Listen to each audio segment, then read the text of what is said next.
depending on what physics courses you've taken. So the obvious question is, why do we need parametric equations? Why do we need another type of equation to represent a curve in space? And the answer is because the most basic curve in space is a line, and there is no rectangular equation for a line in three-dimensional space, let alone for a parabola, which we use all the time, where we're launching things and throwing things, they form the path of a parabola. There is no Cartesian equation for those very simple curves. So that's why we need another perspective, another way to model a curve in three-dimensional space, which happens a lot in Calc 3. In Calc 3, you'll talk about curves in space, you'll talk about surfaces in space, and you'll talk about solids. But the most important thing at this stage is that we need to be able to model a curve with this new perspective, with these parametric equations. So we'll do it in 2 dimensions, where there is another way, right? We always learn something when there's another way to do it, but we learn it in this context where we can understand in 2 dimensions, and then in Calc 3, you'll do it in 3 dimensions. So a parametric curve, here's an example of a parametric curve right there. Let's keep that positive orientation thing up there. So that is, this is going to generate a parametric curve. The parametric curve is comprised of parametric equations, one parametric equation for each variable. So if we're in 2-dimensional space, you're going to have 2 parametric equations. If you're in 3-dimensional space, you will have 3 parametric equations. So one thing that's super nice about parametric equations is that you always know your ambient space. What do I mean? Ambient space. If I tell you to graph this equation, what does the graph look like? Arrhenius? No. Because this is in, I want it in 1 dimension. Oh. So it's a point. Oh, there. Right? You can't tell though, right? If you were in 2 dimensions, what you said is perfectly right. But you can't tell from looking at the equation what the ambient space is. You can't tell what the space is for the graph. So if you just see that without any other context, you don't know. The graph, there's 3 different graphs for this equation. Right? All 3 of these are graphs. You could graph it in 3-dimensional space, and in 3-dimensional space, it's actually going to be a plane. So all 3 of those are graphs of x equals 1. So when you're dealing with parametric equations, you automatically know what dimension the space is. So if we look here, we've got 2 parametric equations. That means it's going to be a curve in 2-dimensional space. So that's another benefit of parametric equations. You just know the space you're working in. So how do we graph a parametric curve from these parametric equations? Well, here's the process right there. So first we eliminate the parameter. So again, we're in 2-dimensional space where we have other ways to graph. In 3 dimensions, you don't have other ways to graph curves in 3-dimensional space. This is the only way. But for us, in 2 dimensions, we can graph in another way. So we're going to do this. We're first going to eliminate the parameter. We're going to graph the Cartesian equation. And then we're going to figure out some domain things from this domain right there. There's the domain. Then we're going to graph the parametric curve, and then we're going to decide on the orientation.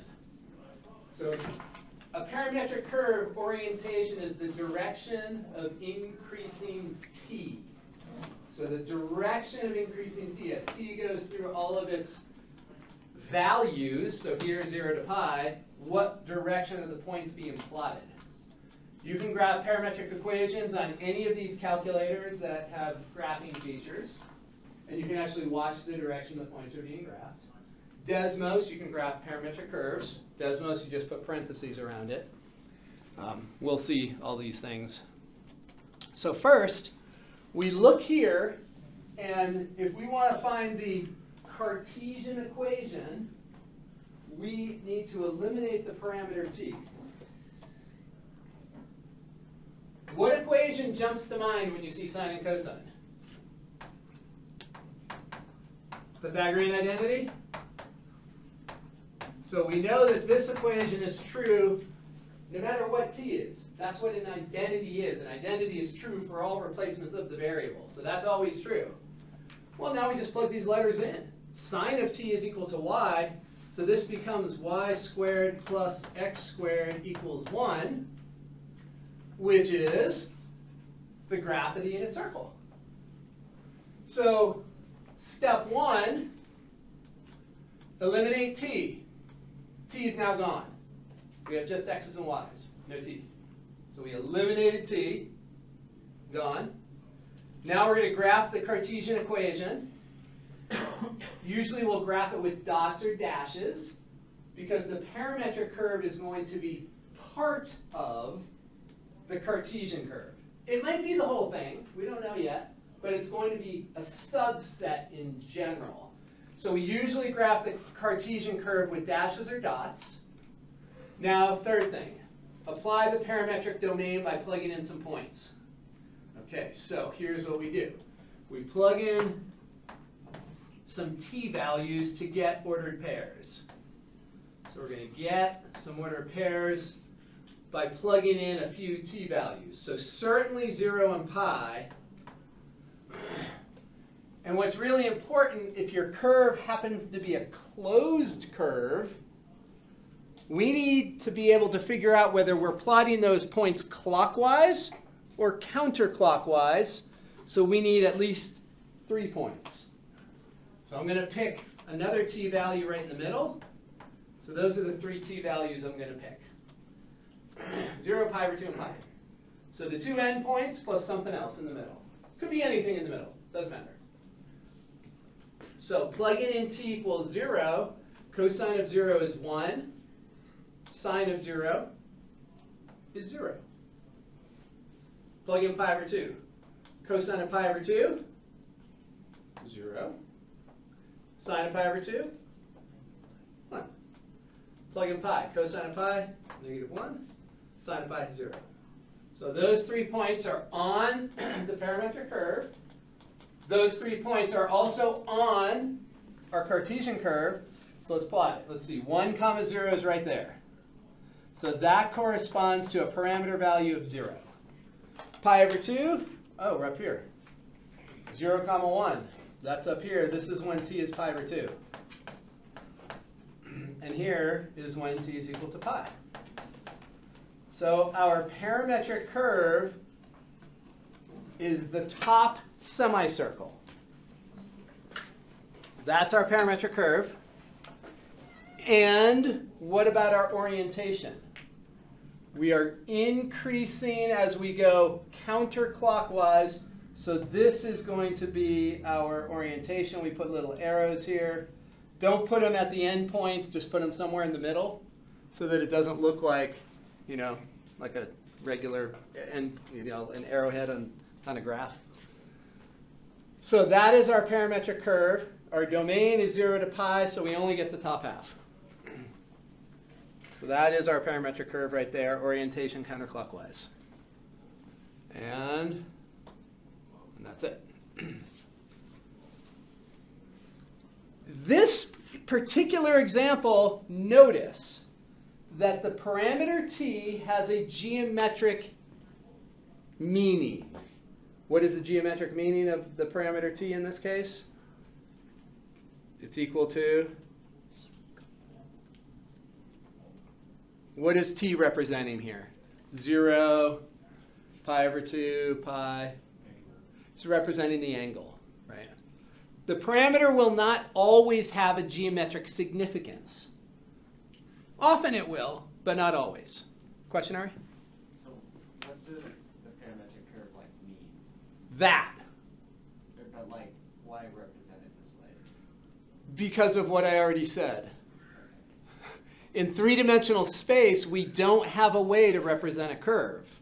with x's and y's. We don't have a rectangular way to represent it. So we need another way to represent it. And this way is the way. If you have a curve in three-dimensional space, you can represent it parametrically, but not Cartesianally. There's no x, y, z equation for it. So if we think about the simplest equation in three-dimensional space is going to be a linear equation. So if we have, that is the simplest equation that will have a graph in three-dimensional space.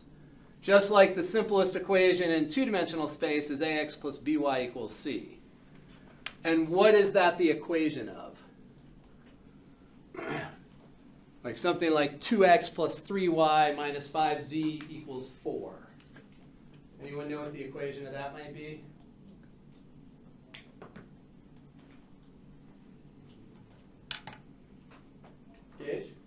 A plane. Yeah, it's a plane. So the simplest equation in three-dimensional space is linear with 3 variables, and that graph is a plane. So if the simplest equation in three-dimensional space yields a plane, that means there is no way with x, y's, and z's to represent a line or a curve. So that's why we want to go into this concept of parametric equations, because the most basic objects in three-dimensional space have no Cartesian representation. So if t went on forever, then in 3D that looked like a screw. Like a screw. This here? Yeah. So if it's in two-dimensional space, you're going to repeat the same circle again and again and again. Right. So it's going to overlap itself. Sure, but then It's not going to be a helix, though. If you wanted to make it like a spring or a helix, then you would have to have a z component. So like if we had z equals some other function like z equals t, then it would keep spiraling, like you sort of were describing with the screw. Okay. But for this, if t went beyond 0 and pi, it would just keep spinning around. Which also leads us to think about arc length. If we have a parametric curve and we're asked to find the arc length, we have to make sure that the curve is not repeating itself, because then you're going to get too much arc. Right? If we wanted just the arc length, we have to make sure that we have the start point and the end point. So are we essentially just kind of like anchoring it with t then? T, we think of t, t is going to become the independent variable for each of these. We call these things coordinate functions. So parametric equations just means that each coordinate in your dimensional space, 2 dimensions or 3 dimensions, each coordinate is now a function of t.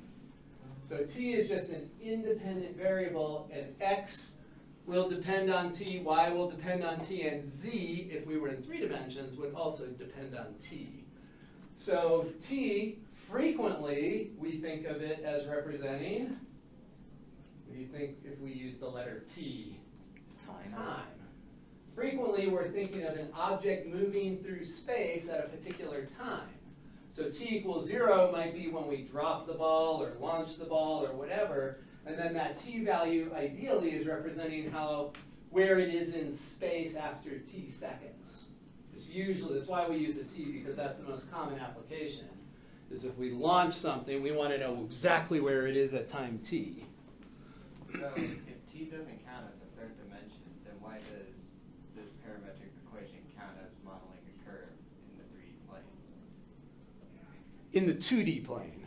So we're not 3D yet. We're not in 3D. In order to be in 3D, we have to have an x, a y, and a z. Okay. So if we only have an x and a y, then we're in 2 dimensions. So t is independent in each of those coordinate directions. So t is allowing us to create an x function, a y function, and if we were in 3 dimensions, it would create a z function also. So if x and y is 2, x, y, and z is 3, then what's 4? R4. 1-dimensional space is R1, 2 dimensions is R2, 3 dimensions is R3, 4 dimensions is R4. We're just dealing with coordinates. So a point in 2-dimensional space is x comma y. A point in 3-dimensional space is x comma y comma z. A point in 4-dimensional space is x comma y comma z comma w, or whatever letter you want. Usually when we go into 4-dimensional space, we'll go x1, x2, x3, x4. We'll start indexing x usually.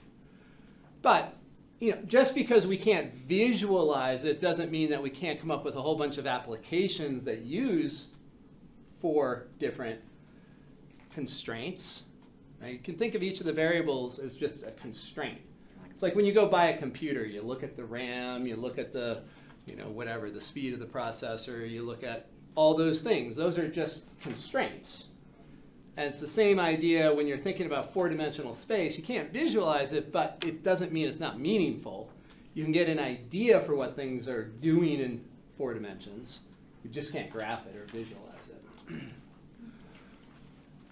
And that's what linear algebra is all about. Linear algebra, in Calc 2, usually we're doing x comma y. Calc 3, you're doing x comma y comma z.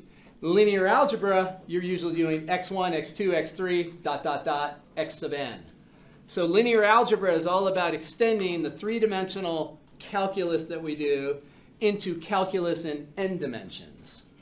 So we're just adding more variables, and we just subscript them. If you can't visualize them or see them, how do you know whether, like, just going past 4 dimensions, whether they actually apply to it, or if it's just, a hypothesis? And that's what advanced calculus is all about. Advanced calculus shows us that we can extend what we do in 3 dimensions to n dimensions. And it makes sense. And it makes sense. Yeah. Without there being actual n dimensions in reality. Exactly. That's weird. We just happen to live in 3 dimensions. For science. Right? Time is not a Well, spatial we don't dimension. recognize the 4th one, because Time is often time, represented. but you can't measure it. Or I mean, I guess you can. Okay, so let's look at, time, one thing we are going to notice is that parametric curves are not,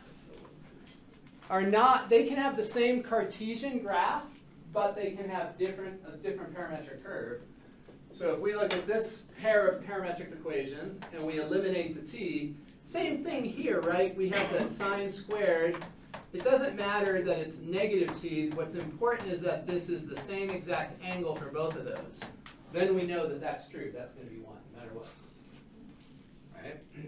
That identity, sine squared plus cosine squared is 1, is true as long as these angles match. Doesn't matter what the angle is. If those angles match, then that's always true. So once again, we can say, oh, well, sine of negative t is y, so this is really y squared plus x squared equals 1. So same Cartesian curve. Unit circle. So there's our unit circle. So we graph it with dots or dashes. And then we do the whole ordered pair business for some specific values of t, making sure that we include the 0 and the pi, and then something in between. The natural choice is halfway in between. And then we plug in these t values to get our corresponding ordered pairs. Plug in 0, again, cosine of 0 is 1, sine of 0 is 0. Plug in pi over 2 now, cosine of negative pi over 2 is 0. Sine of negative pi over 2 is negative 1. Now we plug in pi. Cosine of negative pi, that's negative 1. Sine of negative pi, that's 0. So when we come over to our Cartesian curve and start plotting points, 0 is 1 comma 0. Let's see, so we're right here at t equals 0. And then at t equals pi over 2, we're down here. And t equals pi, we're over there. So now we know that this parametric curve is the lower semicircle. And the orientation is that direction. The orientation is clockwise, not counterclockwise like the other one. So, what is the difference between the parametric curve and how it is with the Cartesian graph? So, I understood everything. I was just curious about what's the purpose of changing it. So the Cartesian graph is always a superset. The Cartesian graph will always include the parametric curve, but also possibly more. So generally we think of the parametric curve as a subset of the Cartesian curve. Or you can say that the Cartesian curve is a superset of the parametric curve. They can match, they can definitely be exactly the same, but in general the parametric curve is a subset, so it's part of the Cartesian curve. Not necessarily the whole thing, but it can be the whole thing too. If we made this domain go 0 to 2 pi, then the Cartesian curve and the parametric curve will be the same. When we start getting into the calculus type stuff, things are going to be a little weirder though. Like we usually think of a circle as not being a function, right? And so a circle doesn't pass the vertical line test, but we are going to talk about a parametric function. This is, even if we had the whole graph here, if we went from 0 to 2 pi, this would be a parametric function. Because remember, the concept of a function is that there is one output point for every input. Right? And so if we were to go all the way around 0 to 2 pi, each value of t between 0 and 2 pi is going to correspond to a single ordered pair. So even though graphically, in college algebra and pre-calculus, it's drilled into your head that if it doesn't pass the vertical line test, it's not a function. Really, they should say, if it doesn't pass the vertical line test, y is not a function of x. But here, this parametric curve, if we went all the way around, we could say that this curve, this parametric curve, is a function of t. So they were lying to us. They were not telling you the whole story. We won't say that they were lying. All right, here's another one. And obviously, it should be pretty obvious again. Oh, wow. The Cartesian curve is going to be the same. So this is going to be the third set of parametric equations that have the exact same Cartesian curve. So we have 3 sets of parametric equations, all with the same Cartesian curve, but different pieces of the curve are the parametric curve. So when we go to find this parametric curve, again, 0 to pi, so we'll pick 0, pi, and then a point in the middle, a t-value in the middle. Plug in 0. Sine of 0 is 0. Cosine of 0 is 1. So right away we notice that, oh, we're starting on top, right? There's t equals 0. Up there. Plug in pi over 2. Sine of pi over 2 is 1. Cosine of pi over 2 is 0. So now we're going over to 1 comma 0. This is t equals pi over 2. So in this case, we still can say that the parameter t does have a geometric significance. Right? It is the clockwise angle from the North Pole. Right? T equals 0 is up here, t equals pi over 2 is here, so it's the clockwise angle from the North Pole. So it still has a geometric significance, but it doesn't match. When we deal with trig, we always say that theta equals 0 is over here. So it doesn't match exactly the angle counterclockwise from the positive x direction. But it does have a geometric significance. Sine of pi is 0. Cosine of pi is -1. So 0 comma -1, we're right here at t equals pi. So our parametric curve is that, and the orientation is clockwise. So that's our parametric curve. So another nice thing about parametric curves is that you can get a portion of a parametric curve really easily with the domain. When you have a general curve and wiggling around in the xy plane, it's kind of hard to pick domain values to get you to the first point and the last point easily. You can do it, but with parametric, it's way easier to graph a semicircle. It's very easy to say, oh, let's just let t go from 0 to pi. We're going to get a semicircle.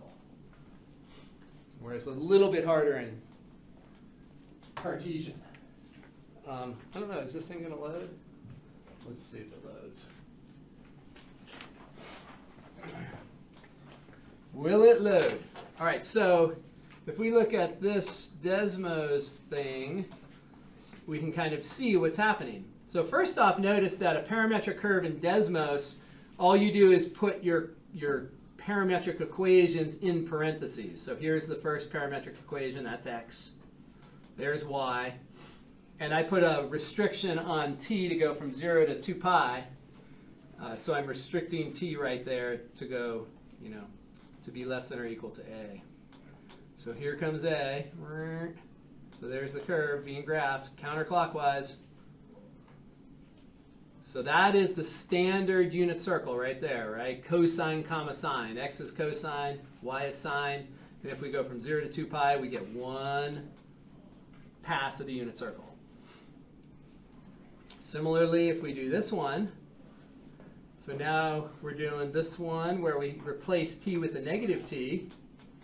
There's our first point right there, still 1 comma 0, but now we're going to go clockwise instead of counterclockwise. And then this one, start up the top, we go clockwise, this one. And if we do this one, we're going to start at the left side, and we are going to go clockwise. So there's lots of things that you just have to pay attention to. And sometimes when you're looking at these, the question might be, how do you reverse the orientation? And it would be nice if to reverse the orientation, all you had to do was replace t with negative t. That would be great. So if this is our standard circle right there, starting at 1 comma 0, counterclockwise orientation. It would be nice if all we had to do is replace this. And it works here, right? That reversed the orientation. We still get a unit circle, but now we're going clockwise. That is not always going to do the trick, though. It's just one possibility if you're trying to reverse the orientation.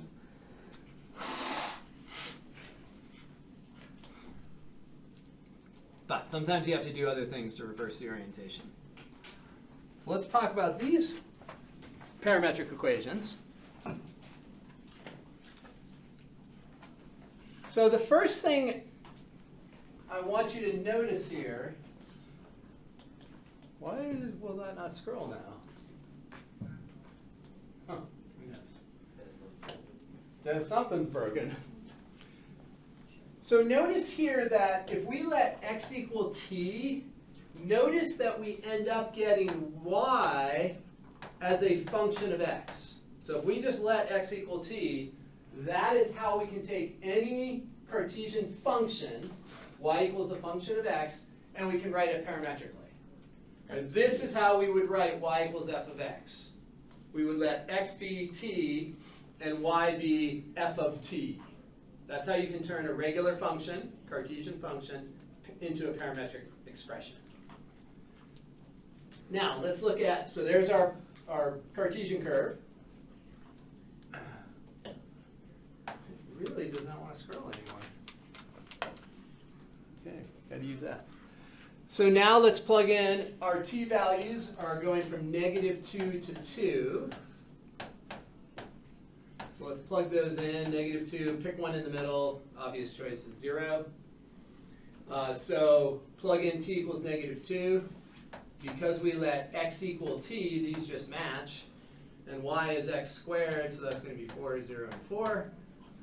So when we plot these points, -2 comma 2, no, -2 comma 4, it really does not want to let me do that. So 0 comma, or -2 comma 4, 0 comma 0, 2 comma 4. So here is our parametric curve. Our parametric curve is this portion of the parabola, and the orientation is the direction of increasing t. As t increases, we went from -2, 4 over to 2, 4, so it's that way.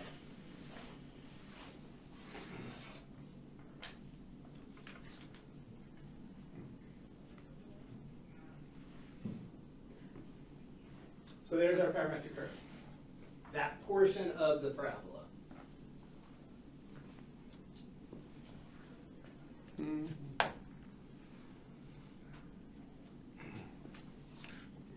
All right, any questions on that so far? Now what happened? Why is it doing that? It is acting very strange today. There must be somebody in the fourth dimension sticking their finger into third dimension. Really? I can't even move this now. Oh my something gosh. based only in time. That's so weird. Look at it. What is happening here? I am doing nothing. And that board is... That's... Water get on? I can't even click on these guys. Oh, man. Oh, great. Does somebody have a remote control in here? All right, so let's do this one while it's stationary. I have a question. Yeah. Do you care a lot about the values when we do the parametric equation graphing? No. Parametric curve graphing, or more just like the t-values and the orientation? Yeah, the t-value, so you just have to make sure that if you're picking 3 t-values, you pick your endpoints as 2 of them.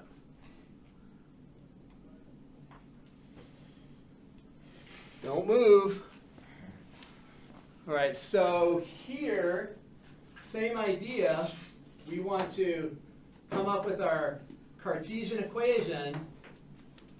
Well, t to the 4th is just t squared squared. So isn't that just y equals x squared again? Okay. So now we're going to go to our ordered pairs, t, x, y. And we have to go -2 and 2 for sure, but we'll pick one in the middle. Now, notice that x is t squared. So x is going to be 404. And y is t to the 4th. So t to the 4th, -2 to the 4th is 16. 0 to the 4th is 0. 2 to the 4th is 16. So let's notice that we have a slightly different situation happening here. Kind of looks like a caution. So when t is -2, we're at 4, 16. So we're all the way up here. There's t equals -2. And then when t equals 0, we're down here. But then we're back here again when t is equal to +2. So this parametric curve is coming down, but then it's bouncing off the origin and going backwards. So there is the parametric curve, and we can't really see that it actually turns around and goes back this direction again. Normally, when you were in Calc 1 and you were asked if a function was differentiable at a point, you could look at the graph. You could look at the graph and say, oh, it's not, like, say the absolute value function. It's not differentiable right there at that vertex, right, for an absolute value function. You could see it. You could see the corner and say, oh, it's not differentiable right there. Now we'll never know. Now you can't tell. Like, this parametric curve is not differentiable at 0. You can't see it though, right? You can't see that there's actually a hidden cusp there. And so it comes down and it stops and then it goes back. So we're going to have a point it's not going to be differentiable right there. That's acting like that vertex in the absolute value function. But it's not as obvious here. So here, if we were asked for orientation, we can't orient it. If we went from -2 to 0, the orientation would be down. If we went from 0 to +2, the orientation would be up. But as it stands, that parametric curve is not orientable. When we look at that parametric curve, it's not orientable. Points are going in both directions, depending on the t-value. So there's not an orientation here. Not orientable. Can you plug imaginary numbers into this? Sure, So do we if you want. draw an X on it? Oh, we just don't put we don't indicate the orientation. We would say it's not orientable.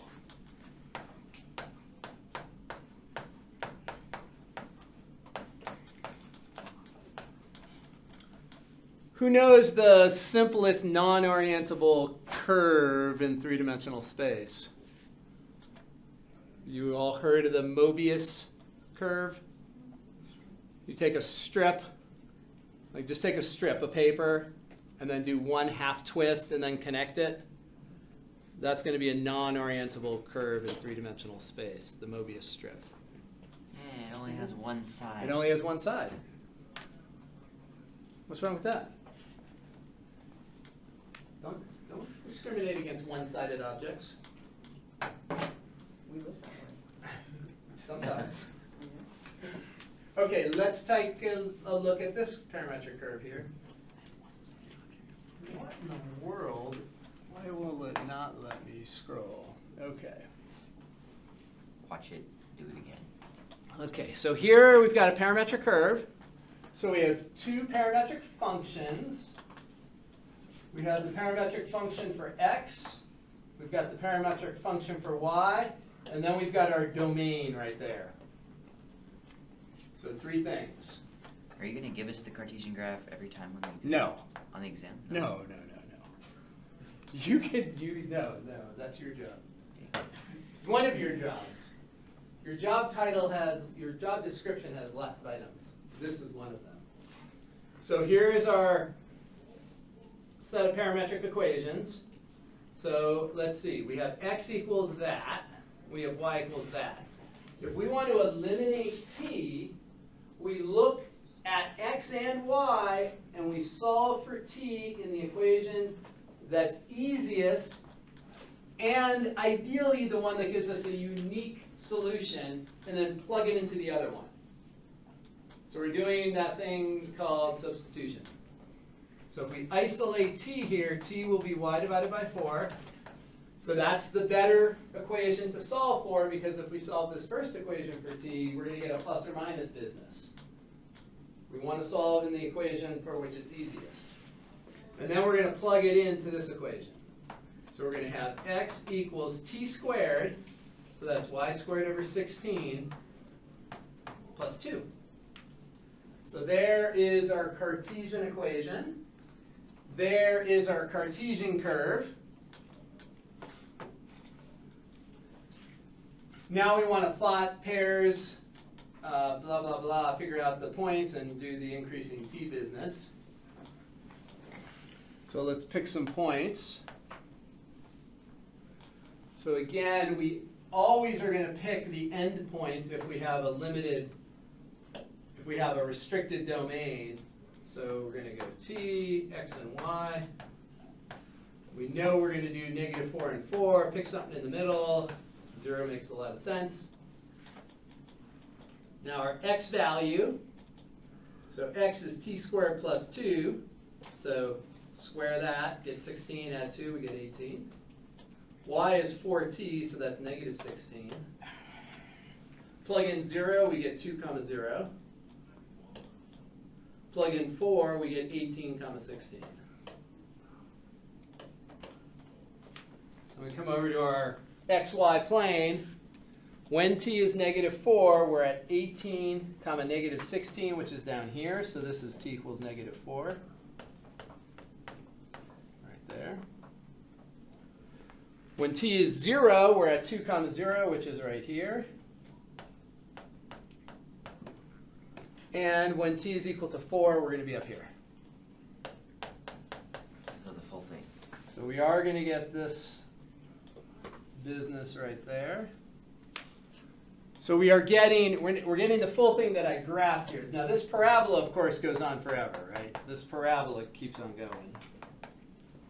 But we're going to get the whole, that piece right there. So that is not a function of x. When you look at that, y is not a function of x because it doesn't pass the vertical line test. But this we can call a parametric function because each one of these points is plotted for a unique value of t. We don't have the same point being plotted twice for two different t values. We have unique outputs for each input, which is what a function is. Unique output for each input. Yep. Isn't this just like a projection of a couple things? A projection? What do you mean a projection? Like if you know what t is, or like you could do a projection for t. Like how do I explain that? The way I'm thinking of it is it's sort of like you know your t, and then it gives you this whole set of things. It's like almost like a chapter, like a chapter title. What you're describing is a function. Right, but it's just a bigger function then. when we think of projection, in Calc 3 you'll do projections where if you have a curve in three-dimensional space, you can project it down onto the xy plane. And when you get to vectors, like typically in math, when we say projection, we would mean something like this. So if we have this vector right there, this is the projection of the vector onto the x-axis. This is the projection of the vector onto the y-axis. Say again? So it's not that at all. Yeah, it's a little different. Gotcha. So what you're describing is more of the concept of a function. As you're plugging in the different t values, you're getting different x values and different y values. Is projection where you take like a sphere and then you smush it down onto the xy plane? Yeah, you can take a projection of the sphere onto the xy plane. If you have the unit sphere, it projects onto the unit disk. Yep. It's kind of like shining a flashlight from a particular angle.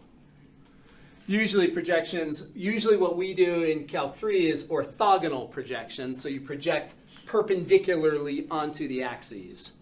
But you could actually choose an angle and project something at an angle. Are there infinitely many ways to project something? Mhm. The one that's most important for most of us are orthogonal projections. That's what you'll do in Calc 3. So this curve right here is orientable. The points are being plotted in that direction. So this direction. So that's our orientation. So we usually don't use words for the orientation. We just draw the arrows. You know, if we have like a circle or an ellipse, you could say clockwise or counterclockwise, but normally we're just drawing a couple of arrows. That indicates the orientation.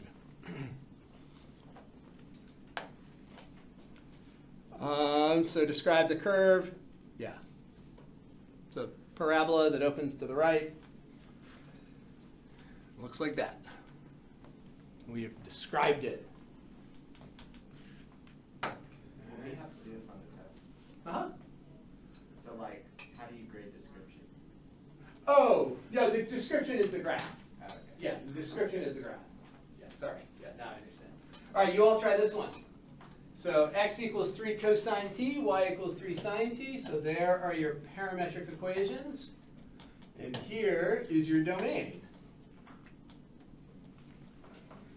So go ahead and try to graph that. I thought I originally created these things so I could close them, but it's not seeming to work.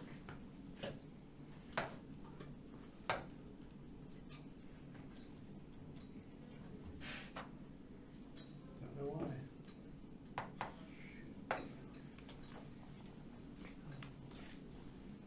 Yeah, you need a pencil. Oh, it's not that in? Where is it? Is it hiding? Ooh, mysterious. You keep that pencil. Say again? Yes, that's your X. Okay, so that is not true. I mean, that is true, but that doesn't give us, what we want to do is use this equation, sine squared plus cosine squared is 1. We want to use that equation, because that we know is true. And so if we solve this x equation for cosine, what's cosine going to equal? Yes, exactly. Exactly. Some mistake. Some mistake. No? Yes, you get it? Okay, so solve that one for sine. Yeah, you got it. You good, huh? Well, I'm doing it in my head. You're what? Well, I'm doing it in my head. Oh, Good answer, Chip. doing it in his head. Solving for cosine, solving for sine. So whenever we use the Pythagorean identity, we're going with sine squared equals sine squared plus cosine squared is 1. Yes, we want to get rid of t. So for this top equation, we could write that as cosine equals x over 3. And for the second equation, we could write sine as y over 3. So then when we plug into sine squared plus cosine squared is 1, we're going to get fractions. So we'll get some fractions.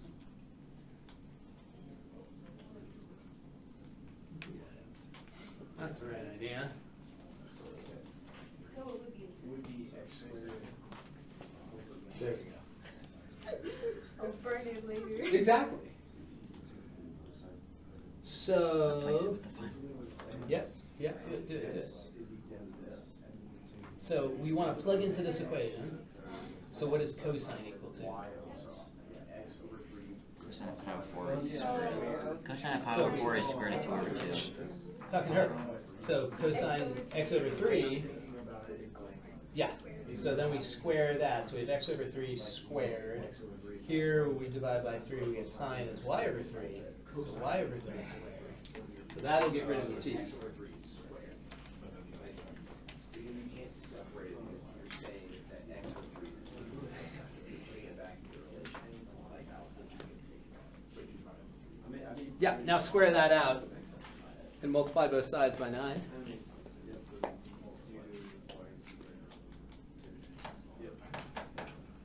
So with the Pythagorean identity, this is,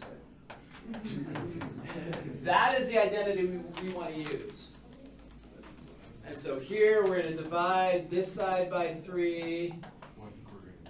So we get cosine is x over 3. Divide both sides by 3 here.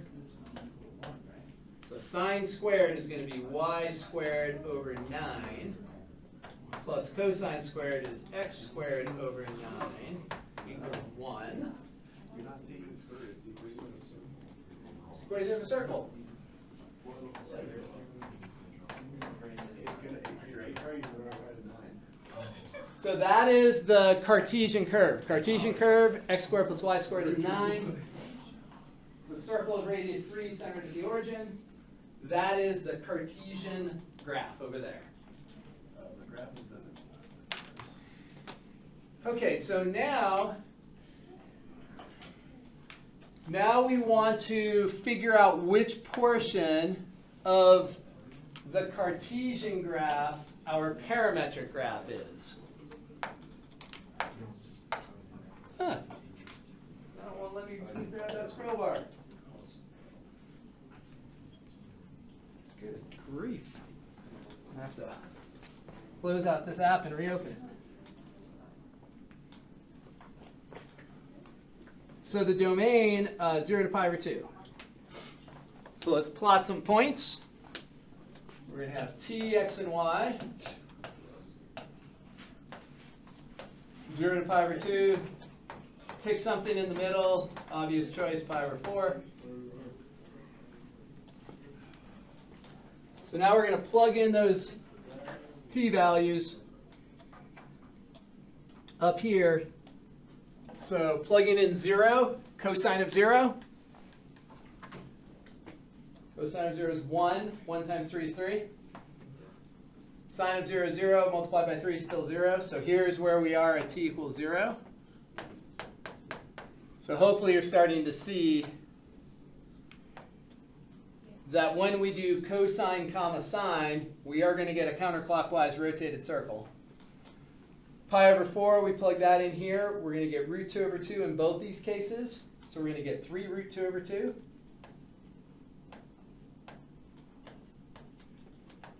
For both. So notice this. That just means go to root 2 over 2 on the unit circle. Root 2 over 2, root 2 over 2, and then you go out 3. So root 2 over 2, root 2 over 2 is 45 degrees. And if your coefficient is 3, just stretch it out 3 units in the 45-degree direction, in the pi over 4 direction.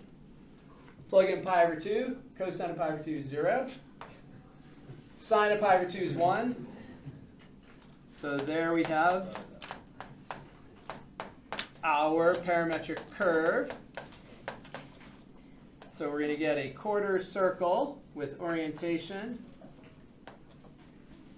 in the counterclockwise direction. Orientation. If you know for sure that it's not a closed curve, then yes, you don't need it. If you know for sure it's not a closed curve. It's only when it's actually closed that you truly need it. For the pi over 4, if we know that's 45 degrees in the exam, are you going to be graded for like accuracy, or is it our best estimation? Best estimation. Yeah, usually the angle that you're going to plug in should give you exact values. So we know the exact values at pi over 4. So you want to pick some, you don't want to pick like pi over 7. You want to pick an angle that you can evaluate these for exactly. Right? So we know the root 2 over 2 angle. All right, that is how we do them.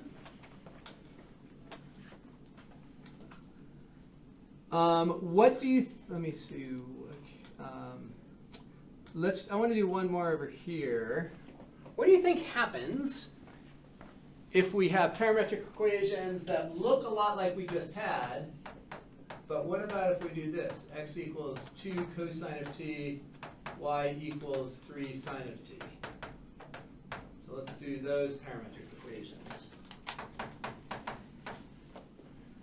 So the first step, of course, is to isolate cosine. So cosine of t would be x over 2, sine of t is going to be y over 3. Can you see in your mind what kind of curve we're going to get? So Form of ellipse. with the above one, the denominators were matching, so we got a circle. Here, the denominators aren't going to match. So when we do cosine squared, we get x squared over 4. When we do sine squared, we get y squared over 9. So that's going to be an ellipse because those denominators aren't matching. So when we go to graph this, the center of this ellipse is the origin because it's not x minus anything, it's not y minus anything. So we're at the origin. So we're going to go up and down 3 units because of the 9 under the y's. So in the y direction we go up and down 3. In the x direction we go right and left 2. So this is going to be our Cartesian curve. Our Cartesian curve is going to be this ellipse. Now, if the domain, now we have to worry about the domain. If they don't give us a domain, that means we get the whole ellipse. If they don't give us a domain. So the ellipse would be, if we have no domain, we're going to get the full ellipse. We still don't know the orientation, though, until we plug in some points. Now, we've already done enough examples that we should suspect that if cosine is with x and sine is with y, we suspect counterclockwise. But we would definitely need 3 points here. Because this is a closed curve. So if we plug in 0 first, cosine of 0 is 1, sine of 0 is 0. So we're going to be right here at t equals 0. And then we plug in pi over 2. Cosine of pi over 2 is 0. Sine of pi over 2 is 1. So we're at 0, 3 at pi over 2. So here we're already starting to see that, oh yeah, the t value is actually representing the angle of rotation counterclockwise from the positive x-axis. And if we go to pi, cosine of pi is -1. Sine of pi is 0. So we're at -2, 0. And that's enough. We do need 3 points, though. If we have a closed curve, to be 100% sure on the orientation, you need at least 3 points. And so this is going to be the orientation, counterclockwise.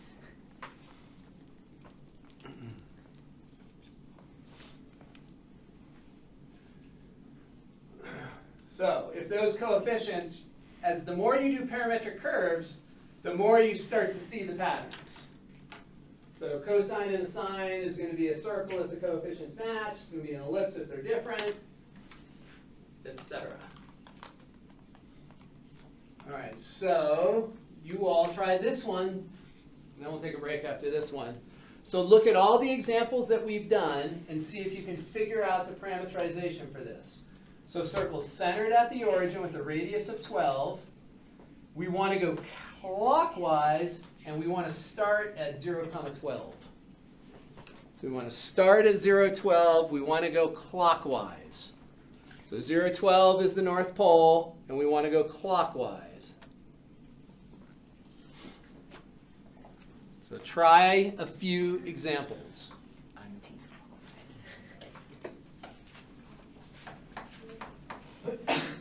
Bless you. Try a few and see if you can make that work.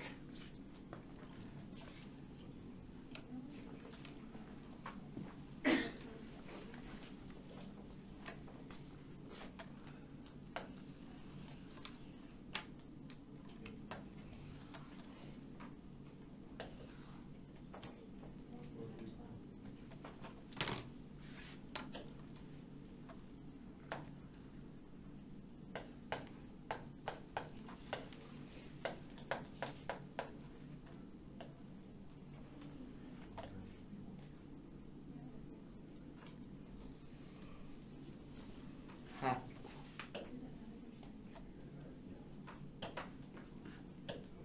So there would be no interval then for this one? If we want just a circle, we are going to want to have, if we don't want a repeated circle, we would want a domain.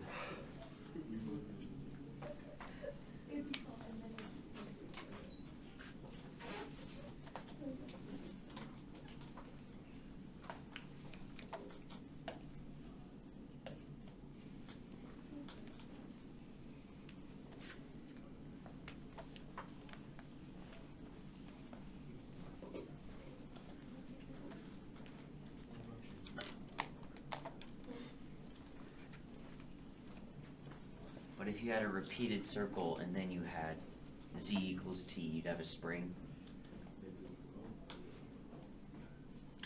You would have a helix. And then if you had z equals like 2t, then it would be even more compressed. If you had z equals 2t, yeah, it'd be more compressed, yes. No, it'd be taller and skinnier. It would be steeper. 2t is going to be steeper than t. So 2t is going to make it more pulled out. The spring more stretched out. More stretched out, yeah. Was it? I don't think I'm even thinking in the right direction. You are thinking in the right direction that the coefficient of sine and cosine both have to be 12. Let's see, so does that work? So when you're at 0, cosine of 0 is 1. Just love the geometric Yeah, equations. that would work. And then cosine sine of 0 is 0. This reminds me of physics now. So, I mean, you just. but I think you have them backwards though, because when, oh no, that's going to be 0. Oh no, both of these are going to be 0, 0. Right, sine of 0. So you could add 12 there. Oh. And that would at least get you your starting point. This is hard. If you subtract 12 there and add 12 there, that would get you the right starting point. Subtract. I thought it was. Wait, I want to try it again. Oh, you want to be up to 0 and then to the right. But the only problem is that this is not going to have a center of the origin. Good. Right. So I can't change. God, I hate spring. Yeah, that's going to shift it. If you add or subtract to your cosine or sine, you're going to shift it left and right. We're going to want to stop at the same place. So if we just want to do a circle, we're just going to start and stop at the top. So then 2 pi, yeah. Yeah. If your angle is just t, then 0 to 2 pi is going to be 1. Yeah. So if they don't tell you, just do Sine of t, yeah. Yeah. Yeah, one pass in the circle.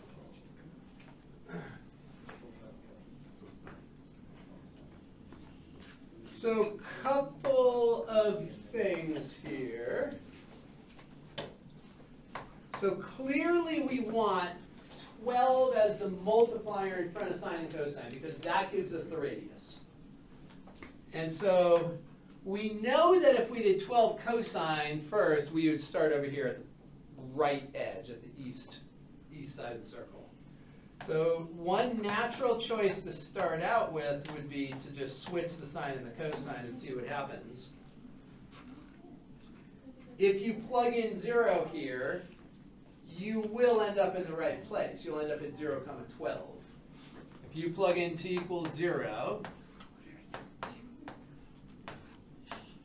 you get 0, 12. So the question will be, will this go in the right direction? So let's plug in pi over 2 and see what happens. Sine of pi over 2 is 1, so then we're going to go to 12. It's going the whole circle. And if we go cosine of pi over 2, cosine of pi over 2 is 0. So does this go in the right direction? So pi over 2, we want to go clockwise, so that's going to put us right here with pi over 2? Yeah. So that is going to go in the right direction.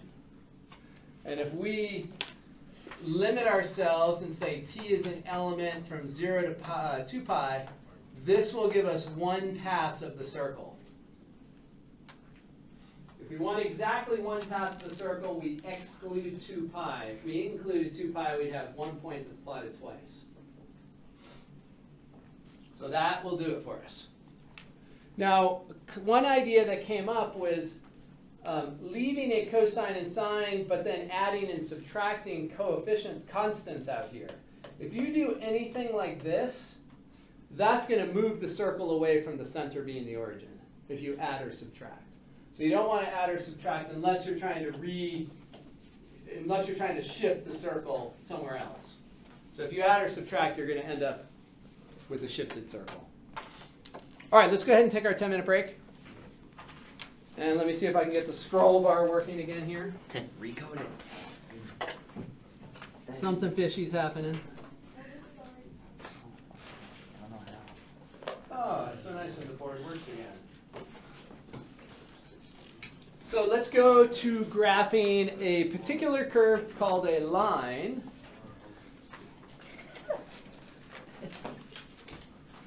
What's so funny about that? We're going to graph lines. Lines are important. Lines are important. Lines are curves too. So when we graph a line, this is what the parametric the parametric curve will have these parametric equations. So the ordered pair, x naught, y naught, this is going to be a point that's on the line. And then we need the slope of the line. The slope of the line is going to be given by b divided by a. So the slope is going to be given by the individual slopes for each of the coordinate functions. So we look at the y equation, which is linear. We grab its slope. We take the x equation, which is linear. We grab its slope. And the slope of the line, the parametric line, is going to have slope b over a. Now, if you've done vectors before, you can look at this, and this will make sense to you if you're into vectors. You can do these parametric lines with the vector approach. I'm not going to go through it, but you can do it with the vector approach. And if you're comfortable with vectors, that might be a way that you prefer doing it once you know vectors. So we'll just assume you don't know vectors, though. But if you did, you could go there. So here's what we're going to do.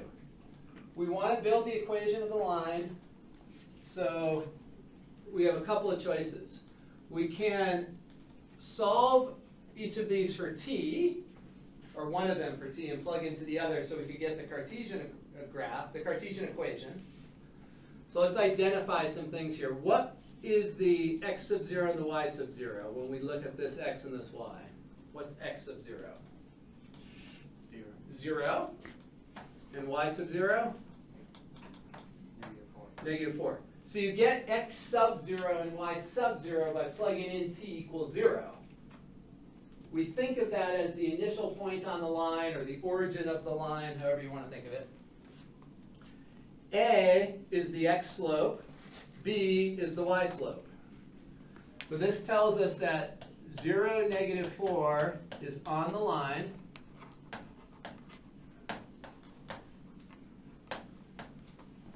And it tells us that the slope is 3/2. That's it. Sweet, not too bad. So if we go to graph this line, we're first going to start at 0, -4. So right there. And then the slope is 3/2, so we're going to go up 3 and over 2. And there is the equation, there is the graph of the line. Not too bad. Now, if we want the Cartesian equation for it, to get the Cartesian equation, we solve one of the coordinate functions for t. It does not really matter which one. It does not matter which one. So if we solve the x1 for t, we get that t is equal to x over 2. And then we plug it into the other one. So y equals 3 times x over 2 minus 4. So this will be, if we rewrite this, this will be y equals 3/2 x minus 4. And of course we see what you would expect. The y-intercept is 0, -4, and the slope is 3/2. So the slope is 3/2, and the y-intercept is 0, -4.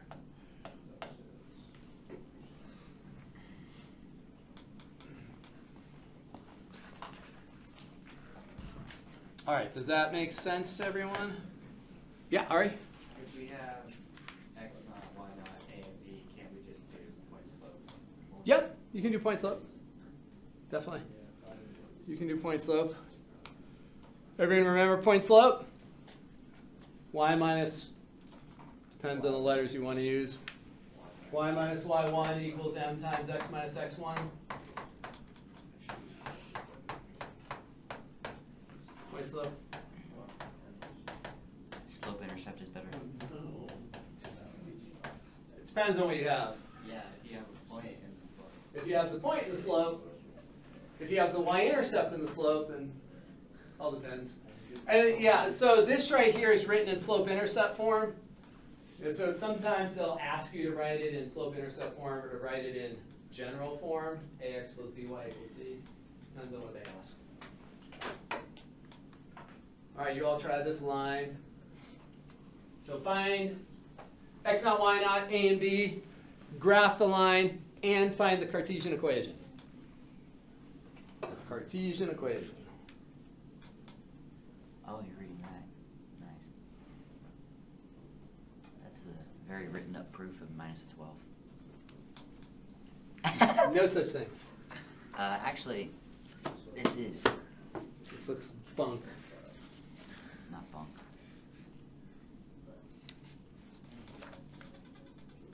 It's a very in detail proof of -12.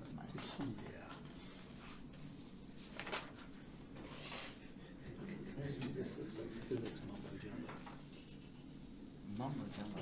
jumbo. It's What not is mumbo QFT? jumbo. QFT is. What is it? Part of physics, right? QFT? I don't know what QFT stands for.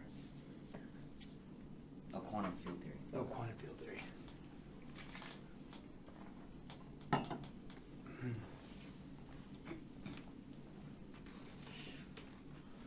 I need some glasses. It's an extremely complicated proof of -12, -12. but it works. Nothing wrong with it. Oh yeah, not yet. You're still going. Trucking.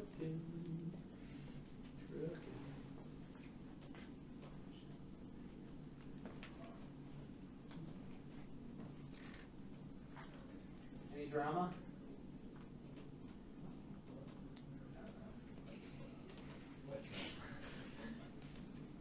Between us. There could be some drama, right? No drama, just a line. Lines aren't too dramatic. I miss what that. I actually despise them. I hate graphics so Yeah.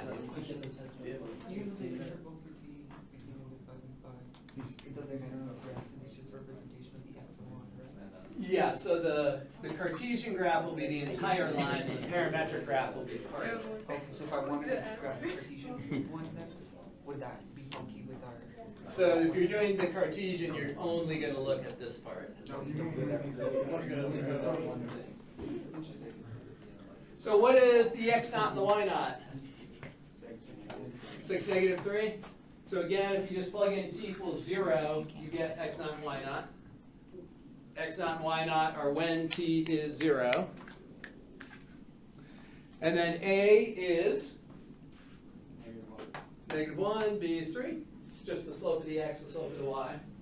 So this tells us that the point 6, negative 3 is on the graph.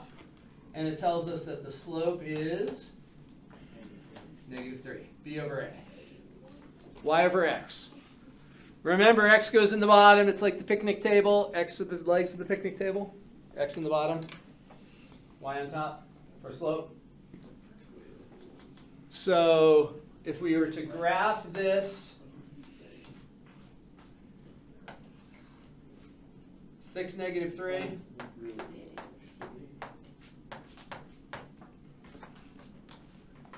Right, the slope is negative.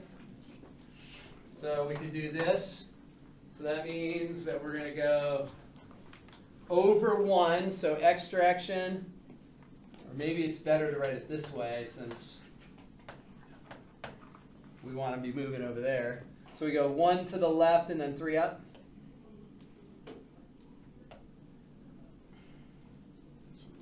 So there is our line.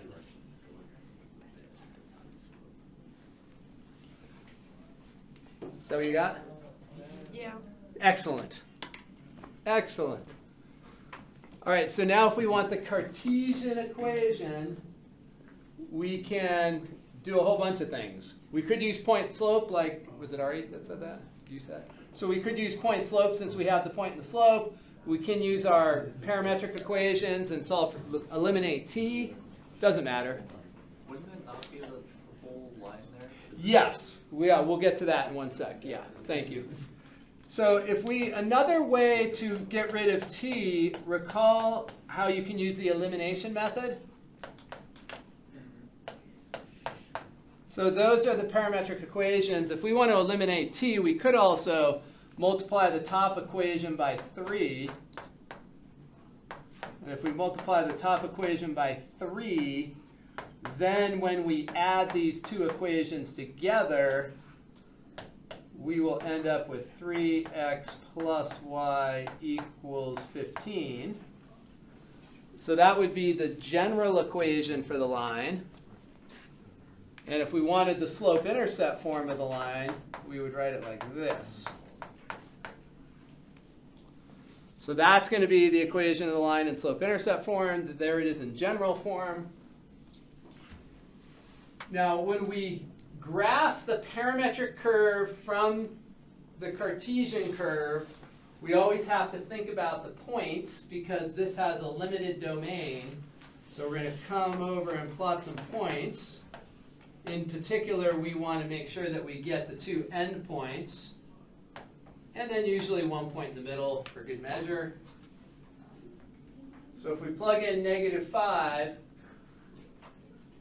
up here for x, what's the x going to be when we plug in t equals -5? 1. 11. Oh, negative. And when we plug in the Nice. -5 there, we get -18. Yep.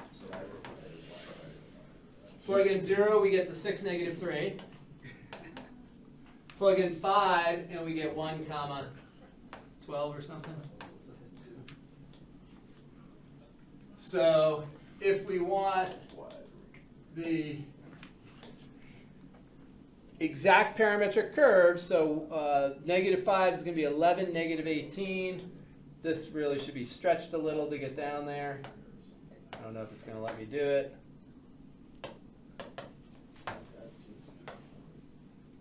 It's going to let me do it. So 11, -18, and 1, 12. We'll just go there. So the endpoints will be here at 1, 12, and down there at 11, -18. And what's the orientation? Down right or up left? Up left. Thank you. So that is our orientation. All right. Lines.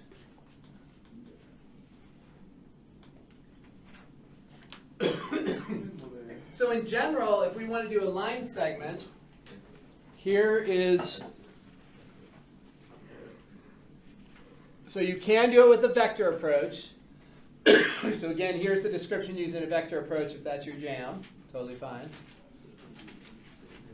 So let's go ahead and pick out our x naught and our y naught. So those are going to be the starting point. So if this question said, let's go from 2, 8 to 0, 0, x naught, y naught would be 2, 8.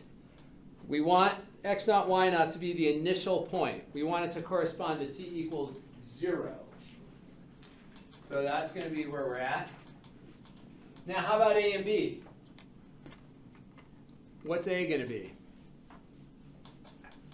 1. A and B are slopes. So what do you think? Well, it's gonna have a slope. So 2 minus 0 is the x change. So is that going to be A or B?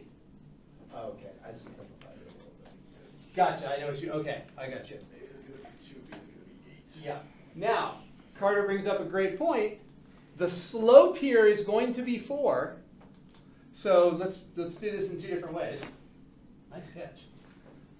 So let's do it with this way first. It's gonna be 1. So the parametric equations here are x equals 0 plus at. I'd be feeling a lot better. So this is going to be one option for the parametric equations. And what's the domain going to be here? What's the domain going to be? 0 to 1. So if you do it this way, the domain will always be 0 to 1. Now let's look at the way that Carter suggested originally. He said, oh, the slope is 4, so let's do 4 and 1 is what he suggested. And if we did that, we are in fact going to get the same line. But if we want the same line segment, right, both of these will have the same Cartesian, right? This is going to be, if that's 2t, then this is going to be, It's gonna have to go twice as long. exactly. So both of these are y equals 4x, right? Both have the same Cartesian, but this is going to have to go to 2. So this domain is 0 to 2 to get all the way over to 2 comma 8. So parametric equations are not unique. You can have many different parametric equations that generate the same curve, same parametric curve. Does that mean a line segment where A and B are unsimplified will always be 0 to 1? Mm-hmm. And you'll do a lot of that in Calc 3 where you've got these 2 points in 3-dimensional space. And if you don't reduce anything, like you're just suggesting, it will always be 0 to 1. Yeah. Always be 0 to 1. All right, you all try this one. So start at -1 comma -3 and end at 6 comma -16. So find the parametric equations and the domain. So whenever we say parametric equations, we mean, you've got to have the domain.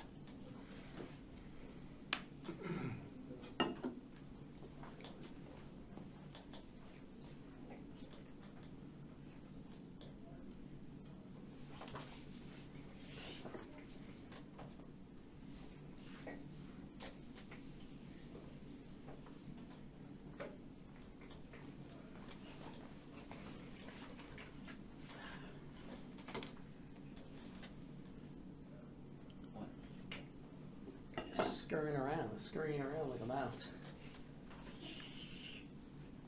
Scurrying. Looking for little nuggets of 1/12. And no, it's not that funny. It is. It is.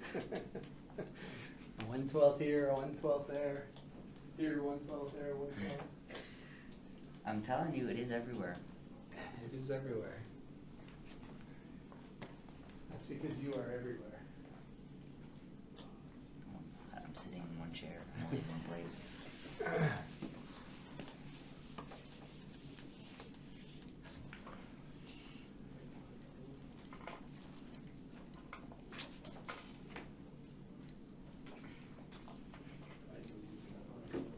X not, Y not?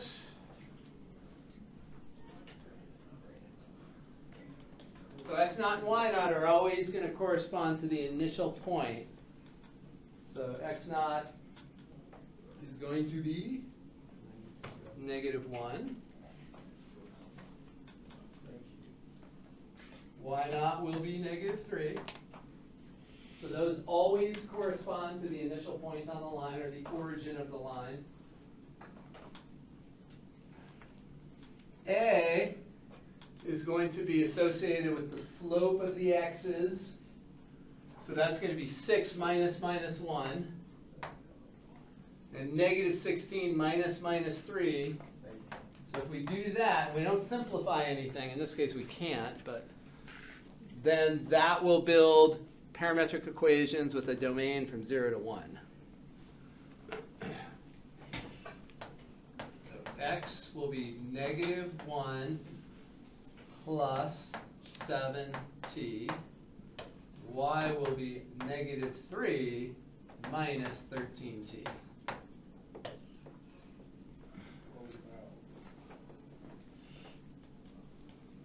And the domain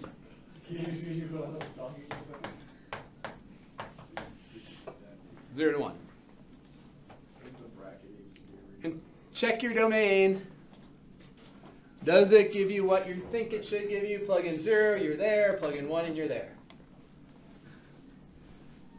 Not too bad. Not too bad.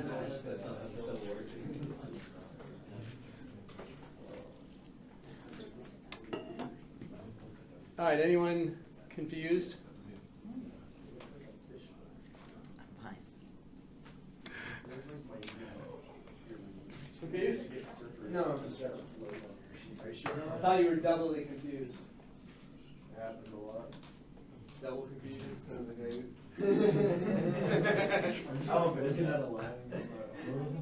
All right, so let's do some calculus now that we have this new coordinate system, or this new, it's not really a new coordinate system, but we have this new model of representing curves. So, calculus on parametric curves begins with the idea that, okay, we've got this curve, this parametric curve, but it's got tangent lines, so we want to find the slopes of those tangent lines. And it's not too hard. All we do is take the y derivative,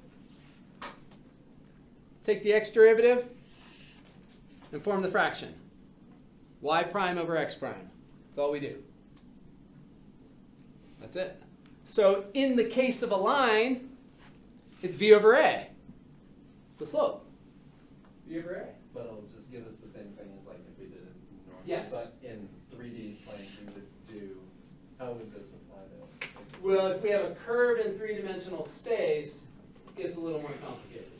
There is still a tangent line to a curve in three space. But does this still kind of hold true for, Yeah, would you just divide? essentially. Okay. Yeah, essentially. Okay, there's some nuances, but we don't care about those right now. Okay, so all we have to do is this. We find x prime, and if you want, you can put the of t just to be really clear that it's a function of t. You can find the y prime of t. Hopefully, if you just write x prime and y prime, it's kind of understood that the independent variable is the t.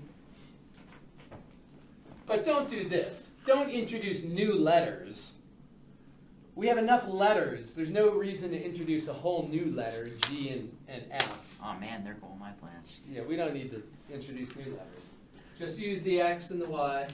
It's fine if you put the of t. You don't have to put the of t. Okay, so there are the derivative functions. The slope of the tangent, which we call dy dx, same as we did with functions. So we still use dy dx. So dy dx is just the y derivative divided by the x derivative. So there it is. That tells us the slope of the tangent line. But notice that it tells us the slope of the tangent line at a t value, not an x value like it did when we were dealing with functions in Calc 1. So if we want the derivative at t equals pi divided by 2, here's how we do it. So we have to put a vertical line here and indicate that it's at a t value, not an x value. So we don't write dy dx of pi over 2 because it's not an x value. Back in Calc 1, you could have put of pi over 2, but since that's not an x value, we use this evaluation notation. So this will be 8 cosine of pi halves divided by minus sine of pi halves.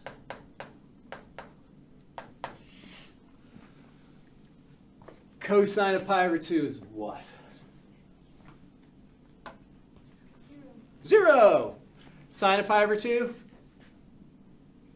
1. So we get 0 divided by negative 1, which is 0.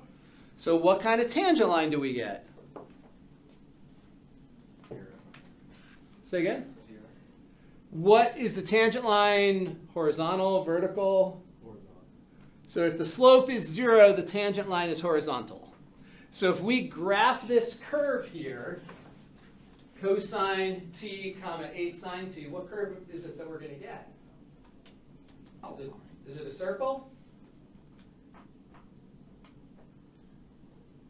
The coefficients aren't the same. So it won't be a circle, it'll be an ellipse. So that point is corresponding then to one of the horizontal lines that would be, horizontal tangents that would be at the top or the bottom. Okay. Let's take a look at this one. So here, x prime is 2. Y prime is 3t squared. 2 seconds later, I was gonna go. So the derivative equation will be dy dx equals y divided by x. So the y derivative over the x derivative. And if we evaluate this derivative at a particular t value, we would get that. So we take the y derivative, take the x derivative, form the fraction, plug in the t value. Is it redundant to put an evaluation bar and a equals sign? No, because this is saying the derivative of the function when t equals negative 1 is 3/2. More Leibniz notation. What? You're cracking me up. Leibniz. That's not wrong. No, I know. Didn't say it was.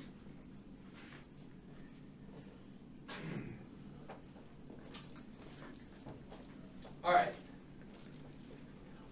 I was thinking of a different, there's a function, before I say it, I need to remember what the context of it is. All right, so let's go to another one. So, do you all know how to find equations of tangent lines? You should be saying, yeah, that's easy. That's a heck of a lot easier than a Taylor series. So x prime is 2t, y prime is 3t squared plus 1. So there's our derivative system. So find the tangent line at 2? That's what it's asking? So find the tangent line at t equals 2. So now we're going to find dy dx. So dy dx is the y derivative divided by the x derivative. And then if we want the derivative when t is 2, we plug in the 2 for the t. So dy dx at t equals 2 will be equal to 13/4. Okay. So there's the derivative at t equals 2. That's not the equation of the tangent line, though. So now we know the slope of the tangent. But where is this tangent line? Where is the tangent line on this curve? Can't we plug in t to the original x and y? 100%. So if we take this t equals 2 and we plug it in for these t's, that will tell us the location of the tangent line. Right? The parametric equations are telling us location at time t.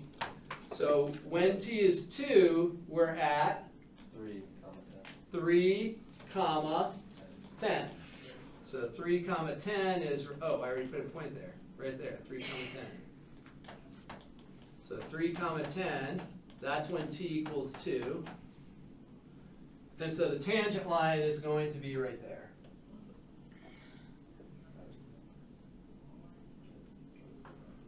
Can I grab that into the line? Will it work? Yeah, can't rotate it. There's got to be a way to rotate it. Like that. So there's the tangent line.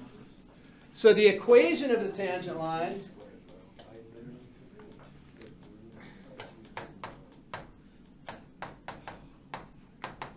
we do y minus 10 equals the slope times x minus 3. So point slope formula. Point slope formula. And let's see, does it tell us what form to write it in? Yeah, it doesn't say. If it doesn't say what form, just pick your favorite form. Most of us prefer slope-intercept form.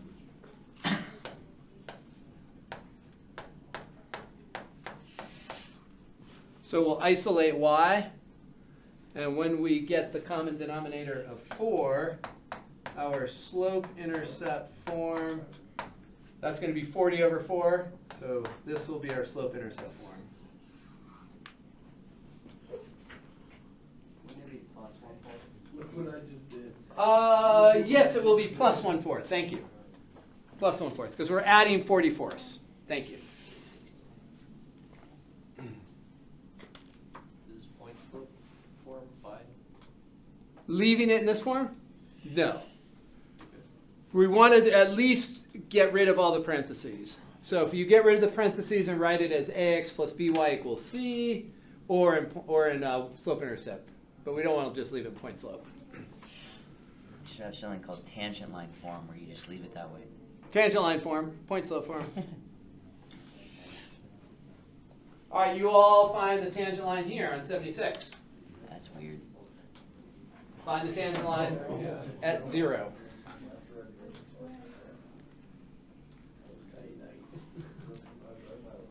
Y equals x minus 1. It's just y equals x minus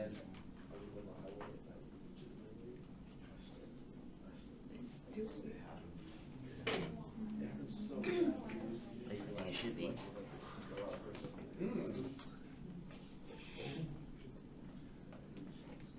not doing it.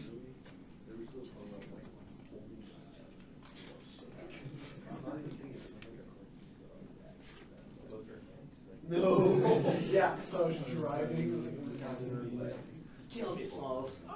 Oh, oh. Yes. Wait, that reflects the session? Do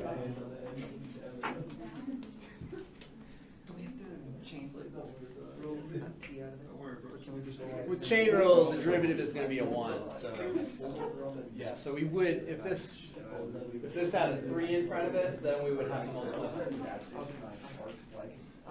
So we do have to chain rule in general, but here, because the derivative is 1, it doesn't have that.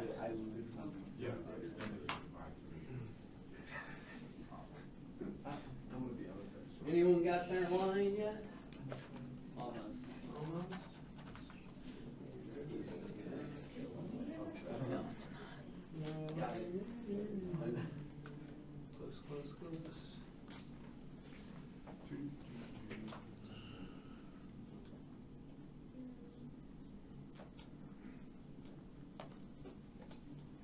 Perfecto.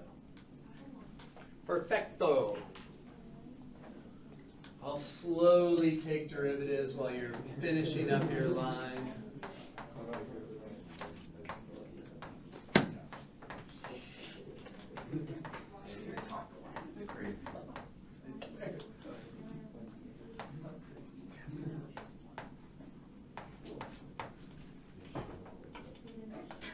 Sometimes I remember from my SAT music.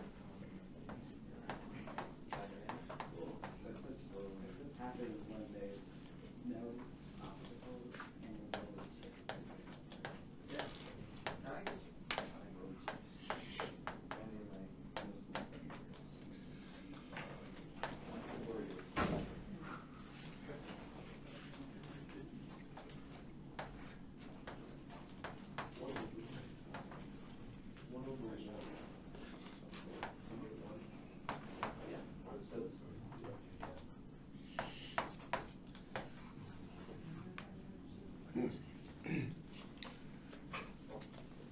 So the derivative of y divided by the derivative of x, that puts an e to the t in the denominator. Evaluate at 0, e to the 0 is 1, 0 plus 1 is 1, so the slope is 1. Point slope formula, there's our point that we're pivoting off of. So y minus 0, which is just y, equals the slope, which is 1, times x minus 1. So that's going to be our equation of tangent line. Piece of cake? All right, let's up the ante. Let's up it. Let's go. There we go. Ew. We haven't seen an integral all day. It's our That's first why I'm integral. saying ew. All right. That's why my day is going good. Come on. This is exciting now.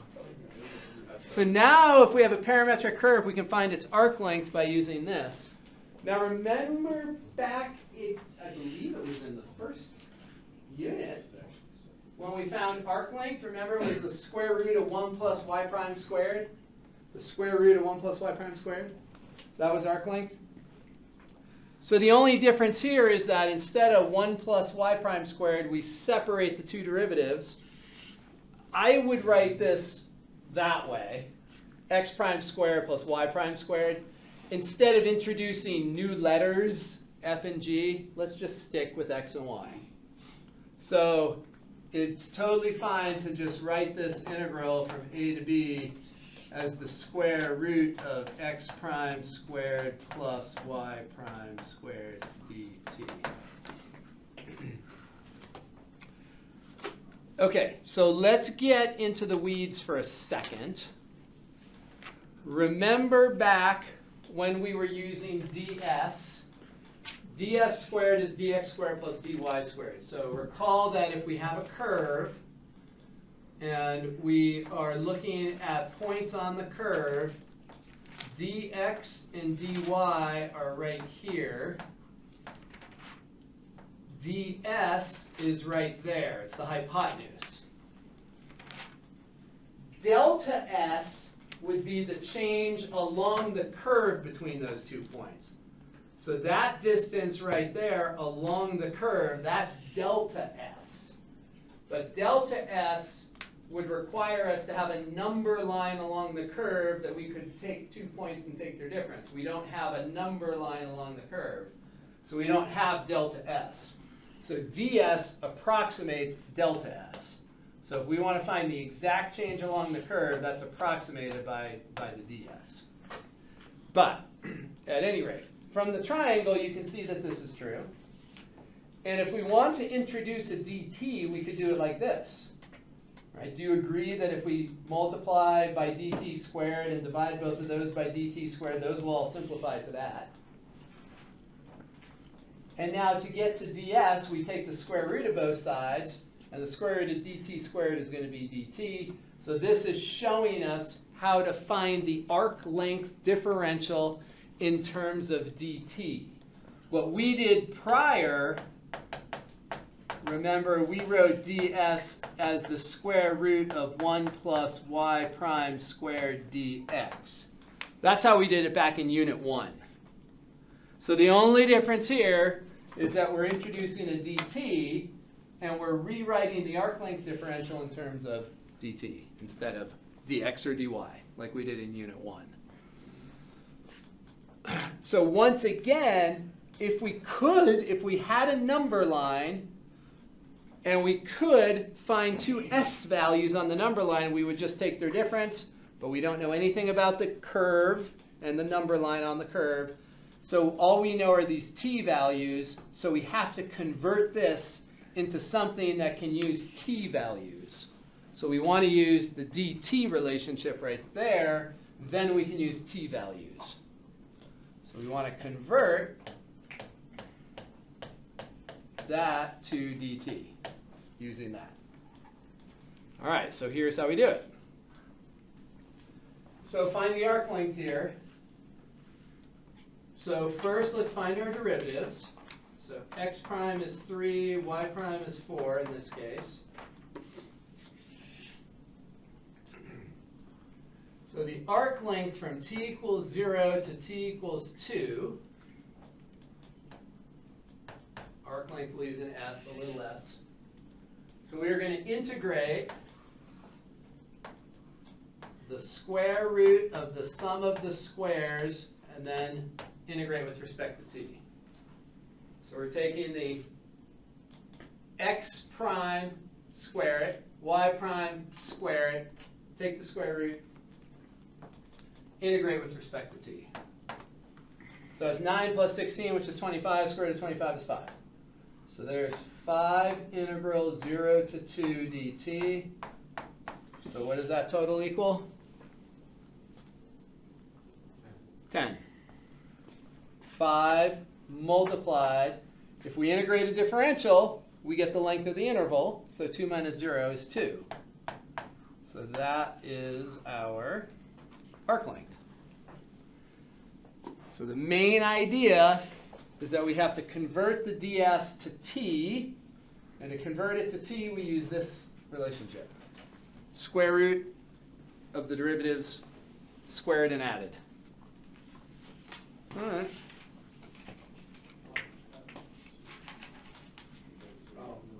So let's try this one. Okay, so here we do want the full circumference of the circle. We already know another way to find the circumference of a circle. That we can use to check to make sure that we did it right. So let's go. So x prime is going to be minus 3 sine of t. Y prime is going to be 3 cosine t.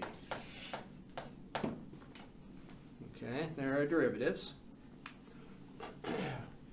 So ds, we integrate ds. We're going to change the ds to x prime squared. So this is 9 sine squared of t. Plus y prime squared, that's 9 cosine squared of t. And then a dt. And t is going to go 0 to 2 pi.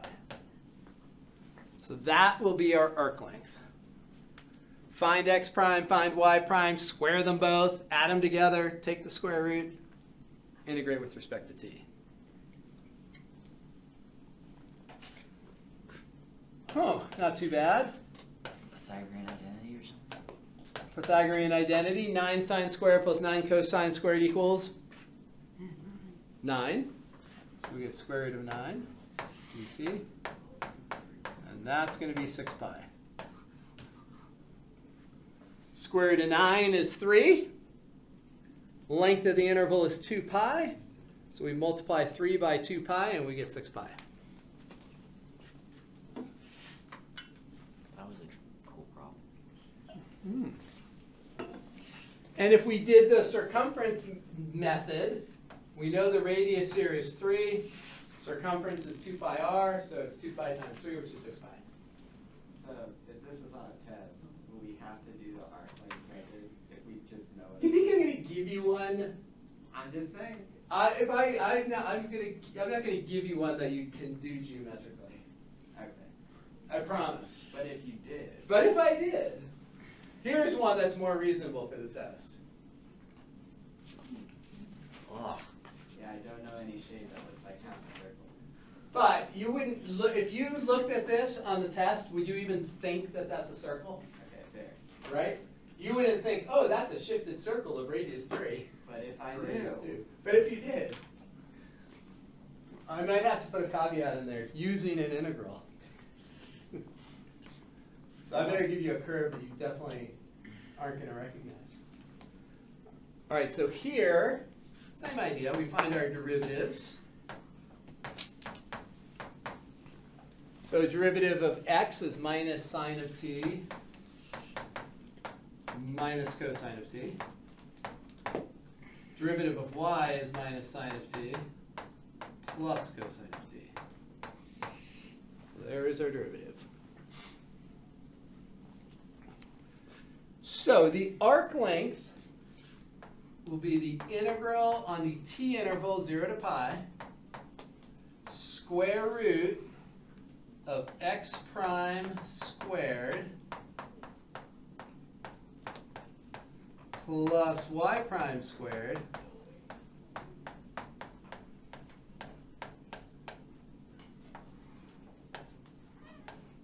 dt. So convert to dt. X prime squared plus y prime squared.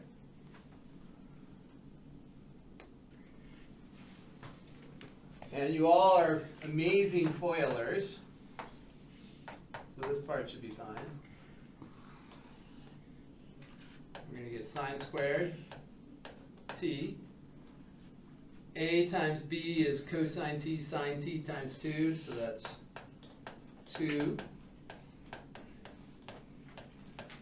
plus cosine squared. So there's the first one FOILed out.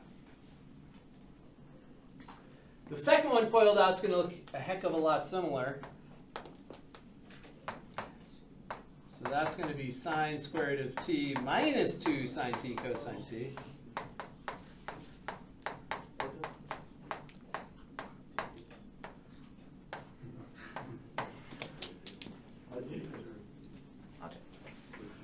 And the only thing that cancels, we've got the plus 2 sine t, the minus 2 sine t.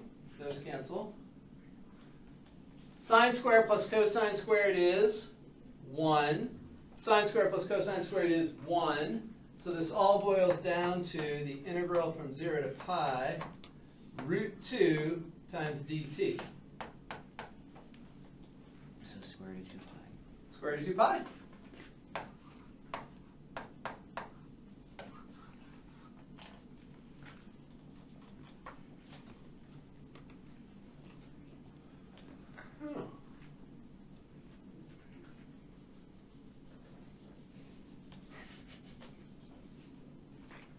So is that thing really a circle?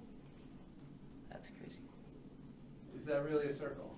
So if this was a circle, the radius of its, this is not a circle, is it? Well, maybe it is. What would that radius be? Square root of 2. Square root of 2. Ah, so it is a circle. Because the radius, the circumference of half a circle is pi times r. So it's pi times root 2. So yeah, okay, it is a circle. All right. Let's go to polar coordinates now. Polar, which all of you, I think, have seen a little bit of polar. Has anyone seen no polar before? Do you know polar? Most, who has seen polar? It's about half and half. Okay. All right, so polar's really important. When you get into Calc 3, you do some coordinate systems called cylindrical coordinates and spherical coordinates. And cylindrical and spherical are totally based on a polar domain. So it's going to become important to understand polar pretty well. So let's go back to the beginning, though. So in polar, instead of measuring along the edge of a rectangle, x direction, y direction, we measure kind of along a circle. We indicate a point by looking at its distance from the origin, which is r, and its counterclockwise rotation from the positive x-axis. So r comma theta instead of x comma y. Now, So it's just kind of doing like an angle. it's doing an angle thing. So a polar representation of a point is using the angle and the distance to the origin. These two representations are going to be equivalent. If you add 2 pi to theta, you're just going to end up at the same point repeatedly if you keep the r common. Yep. Does this only apply to lines? Would this work for quadratics? Oh, it works for everything. Really? This is just how you get from one system to the other. So you can have a really complicated Cartesian curve and convert it to polar. Okay. Yeah. So right now we're just converting points, but you can convert whole functions. Oh, it's just a little bit different.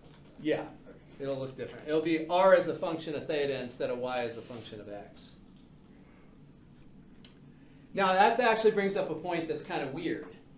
When we write an ordered pair, x comma y, right, when we think of x comma y, this is the independent variable, right? The first coordinate. And what's strange with polar, which I've never found a good explanation, is that you write it as r comma theta, but when you write it, you are writing functions of theta. R is going to be a function of theta, not like here where we write y as a function of x. So in Cartesian, it's the second coordinate as a function of the first, but in polar, it's the first as a function of the second, which I've never really figured out why they did that. Okay, but that's jumping ahead. So another weird thing about polar is that you can use negative r values. Negative r values will be in the opposite direction. So if we come to our angle theta and r is negative, that point is going to be plotted in the opposite quadrant. So if r is -2 and theta is pi over 3, you'll go to pi over 3, but instead of going out here to 2, you would jump down there and be 2 units into quadrant 3. So you can have negative r values. Do you use degrees or radians for theta? You can use either. A lot of times we actually will use degrees. Most of the time we'll use radians, but there's times where it's just easier in degrees. So you'll see both. You'll see both. The place where radians is super important is if you're taking derivatives.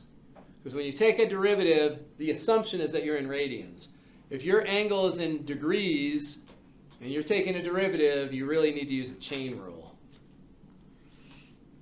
All those derivative formulas, derivative of sine is cosine, that's assuming you're in radians. Okay, so here are the 4 equations that allow us to move back and forth. So these 4 equations come from this picture. If you look at cosine of theta is adjacent over hypotenuse. And if you multiply by r, you get x equals r cosine theta. So cosine of theta is x divided by r.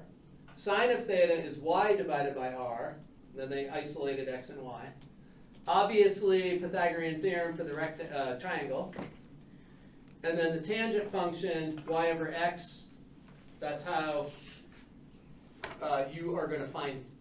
Usually, if you're going to try to go from rectangular over to polar, you'll find y over x, and then you'll take the inverse tangent of y over x to find theta. Usually, you use this one to find theta. So those are the 4 that go back and forth between the 2 coordinate systems. So there are the 4 equations. X. So it should be obvious when you look at this. If you know r and theta, it's super easy to find x and y.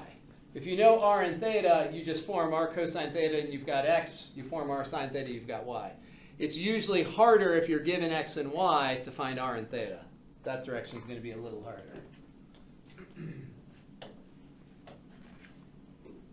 So let's just do a few points here.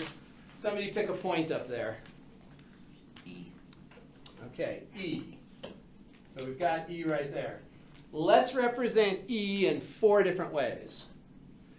the standard representation of E, so we're going to find r comma theta. So the standard representation is with a positive r and a positive theta between 0 and 2 pi. That's the standard representation. So the standard representation would be this. We would start at the positive x-axis, and we would come over to here and use that theta value, and then use this positive r value right there. So first off, what is the theta value that's going to get us here? 240 degrees. So if we go in degrees, 240. So if we go in degrees, 240. So you can, and it depends on the question. The question didn't ask radians or degrees here, so it's fine to use degrees. Doesn't really matter, unless it's specifically asked. Oh, I guess they do radians here. Let's do radians because that's what they've given us here. So what is that in radians? 8 pi over 3. Say that again. 8 pi over 3. 8 pi over 3? No. 4 pi over 3. 4 pi over 3. Yeah. 4 pi over 3. So 1 pi over 3 is right here. 2 pi over 3 is to here. 3 pi over 3 is to there. 4 pi over 3 is to there. So 4 pi over 3. Let's get rid of that degree symbol. So 4 pi over 3. And what's the r value?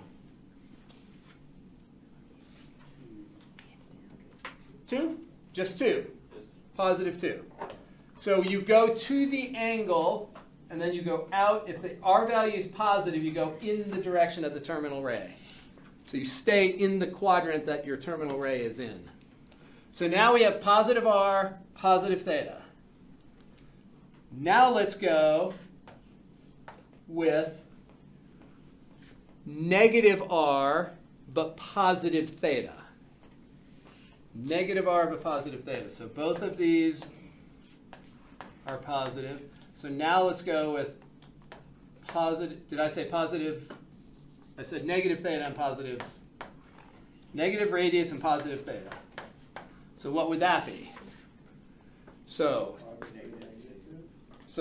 did you say pi over 3? Yeah. Exactly.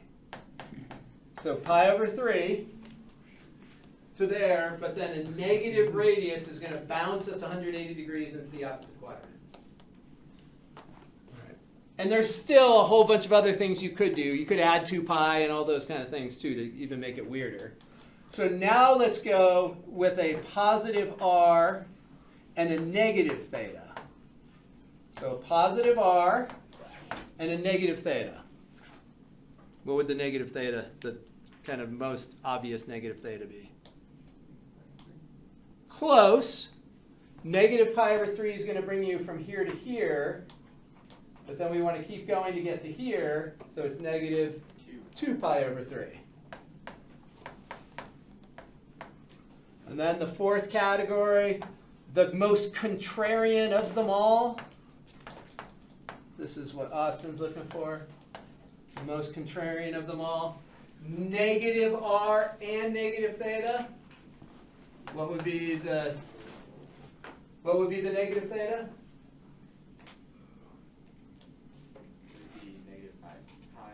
Negative 5 pi over 3. Everyone follow that?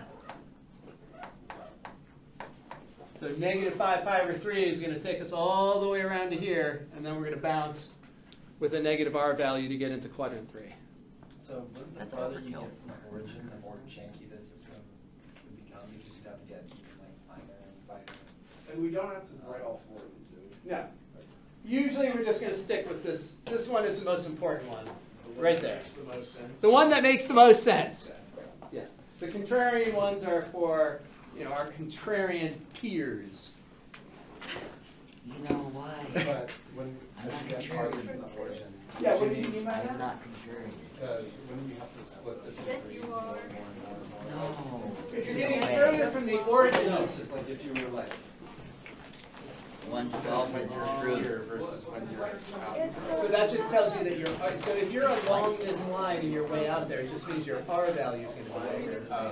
So the distance, so if you have a point that's way the heck out here, Of all you numbers. just have to figure out the right angle. So it's quite significant. And that makes it, yes. Yeah, so then the R value is just whatever it is.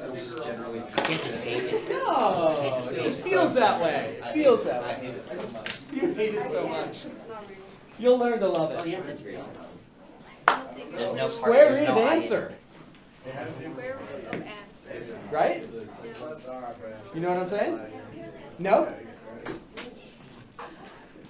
This is what's on your shirt. Oh! Okay, I've seen that. Yeah. Exactly. Exactly. I wore a matcha today. Right? You wore a math shirt today. And you know why they use that notation?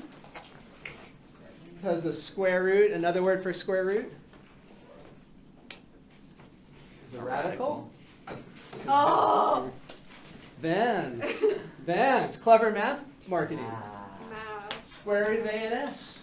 I am totally certain that every Californian knows what you're going to Yeah, there. yeah, right. 100%. Right? I Yeah. doubt it. Those marketers were clever. I don't think the people that have the brain are understand what that is. The who? Wait, say that I again? don't think the advertising, they're gonna have that in the advertising. I've never seen that in a Vans advertising. No, but when they originally developed it, they said, okay, these shoes are radical, and that's why they chose that. I don't know if Vans are very radical. I mean, that's what they used to be. Off the wall. So, my question is that for a VC calculus, Yes. what they told me was whenever you get They one- lied to you? Whenever you get one, the test would fail. No, that's not for the limit comparison test. But I did I not do? This is limit comparison test. I thought. Oh, wait, I'm sorry.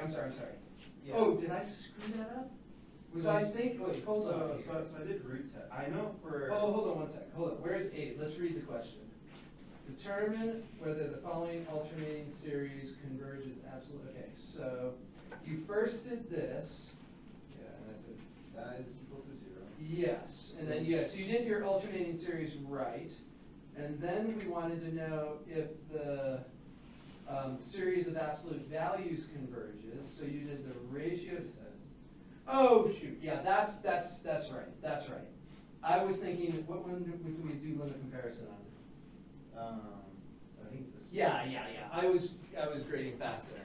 No, you're right. That is. So the test does fail. That test is inconclusive.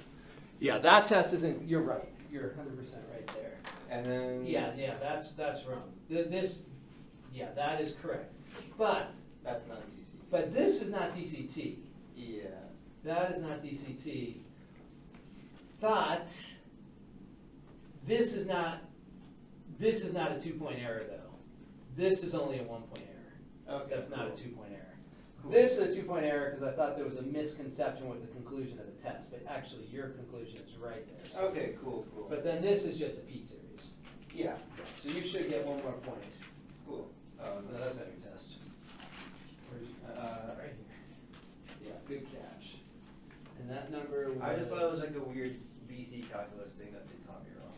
No. I was just flashing to, when I glanced at this, when I was looking at it, I was just thinking that you were doing limit comparison test from up here. Yeah, you did your limit. Because like that looks Very similar. very similar. And I was like, oh, limit comparison test. That's not the conclusion. Yeah, that's.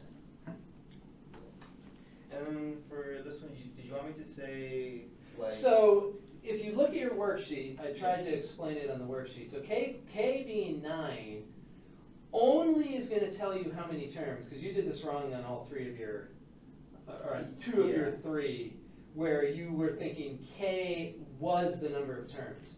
And in this case, it is true, but that's not what you said. So you found K correctly, and K is not approximate, it is 9. It is 9? Yeah, K is the smallest integer for which this is true. Okay. So that is 9. But in general, K is not the number of terms. In this case, it happens to be, but you'd have to say something about, because we're starting at 0, K and the number of terms are the same, or we're going to add up the first terms from 0 to 8, which is 9 terms. So you just have to say something. I just put like, therefore I put the 3 dots, like add first 9. Yeah, add Okay. first 9 terms together, exactly. Okay, cool. Yeah, that's, so let's get this, so that will be a 70 there. Do you have a calculator with you? And the cool one that you have, The, the TI 30 something. oh yeah, yeah, with all those letters after, like for such a simple looking little calculator, they, So 70 over 15.